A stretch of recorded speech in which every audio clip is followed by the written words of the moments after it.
ایک رات فرعون نے ख्वाब में देखा کہ बैतुल मुकद्दस की तरफ से एक आग निकली है जो फैलते फैलते पूरे मिस्र पर छा गई। उस आग ने तमाम फिरौन की कौम के लोगों को जलाकर राख कर दिया, लेकिन बनी इसराइल के लोगों को उसने कोई नुकसान नहीं पहुंचाया।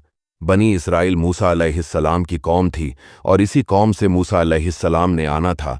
ये ख्वाब देखकर फिरौन बहुत परेशान हो गया। उसने फौरन अपने दरबारियों, जादूगरों और नजूमियों को बुलाया और उनसे पूछा कि इस ख्वाब का मतलब क्या हो सकता है। फिरौन को बताया गया कि इस ख्वाब का मतलब ये है कि बनी इसराइल में एक लड़का पैदा होगा जो बड़ा होकर तुम्हारी बादशाहत का खात्मा करेगा।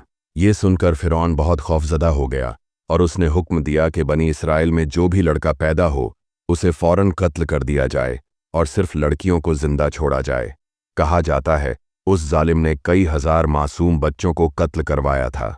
आज का जो इसराइल मुल्क है ये मूसा अलैहिस्सलाम की उसी बनी इसराइल कौम की नस्लें हैं जिन्होंने हमारे आखिरी नबी को झुठलाया और अपने दीन की किताबों को बदलते रहे, और आज इस कदर गलीज और जालिम हो चुके हैं कि 2 सालों में फ़लस्तीन के तकरीबन 1 लाख मुसलमानों को कत्ल कर चुके हैं, जिनमें 20,000 से ज़्यादा छोटे छोटे मासूम बच्चे शामिल हैं।